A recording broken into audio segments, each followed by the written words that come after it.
Persona 5 is out in Japan this week, but it won't be out in North America until Valentine's Day 2017. That's a pretty long wait, so I imported the game early and I've been streaming it on YouTube Gaming, so if you've been missing out on those streams, you should definitely go check them out. I'm 11 hours into Persona 5 and I wanted to share my early impressions of the game so far. I'll be talking about the game's mechanics, but I'll leave out any important details regarding the story outside of the prologue for any of you guys that want to watch the video but don't want any spoilers either. So Persona 5 is available on the PlayStation 3 and the PlayStation 4. I'm playing it on the PS4, but the only real difference between the two versions is that on the PS3 it runs at 720p, and on the PS4 version it runs at 1080p. Both of them are locked at 30 frames per second though. Visually, the game is just way better looking than Persona 4, and it's expected because we're jumping from a PS2 game over to PS3/PS4. The character models no longer look like they're just part of a visual novel, although there are some cool animations to show the character emotions on screen that definitely still carry that vibe of a visual novel. The overall theme of Persona 5 is darker and much more serious this time compared to Persona 4. In Persona 4, you were a group of high schoolers trying to solve a mystery, and you were universally liked by all the people in the town. That's all different in Persona 5. One day when the main hero is walking home from school, he sees a man assaulting a woman.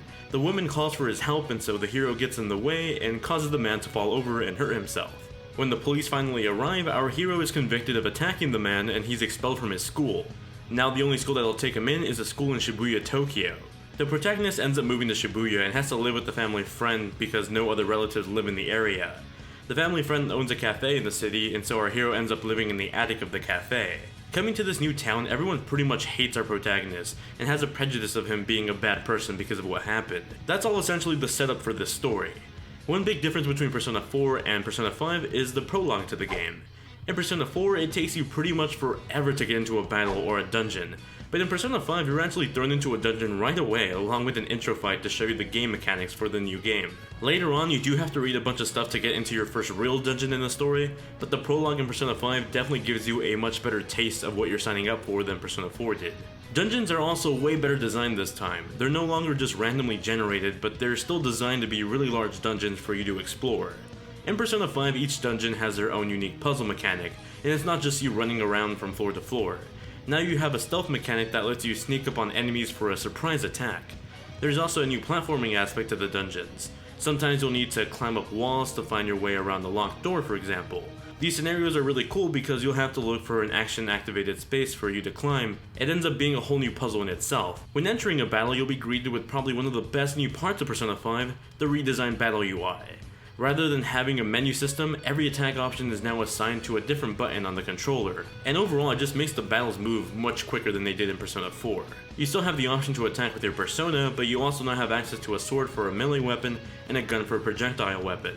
Very much like the SNT or Shinigami Tensei games, when you're fighting a demon, you can now talk to that demon instead of performing an all-out attack, and you can try to get them to join your team as a new persona. The music in Persona 5 so far has been incredibly catchy. I'm about 11 hours into the game so far, and I still haven't gotten bored of the battle music like I did with Reach Out for the Truth in Persona 4. Atlus definitely nailed the music vibe for this game, and I'm loving it. Lastly, I wanted to share just how big the world is now. Persona 5 is by no means an open world RPG, but compared to Persona 4, it's a much bigger world for you to explore across the city of Shibuya, Tokyo. You'll find plenty of activities to keep you distracted when you're not in a dungeon, but you'll also have plenty of shops for you to go visit when you need to buy gear for your missions. And for any of you wondering how this plays on the PlayStation Vita via Remote Play, it works incredibly well, so if you're one of those people that were asking me on Twitter or on Snapchat, yes, it works incredibly well, you can play it on your Vita just fine. So far I'm having a lot of fun with Persona 5, so if you haven't subscribed already, be sure to subscribe. You'll get notified whenever I post the full review or when I go live again on YouTube with the full game. Thank you all very much for watching, and I'll catch you all in the next one.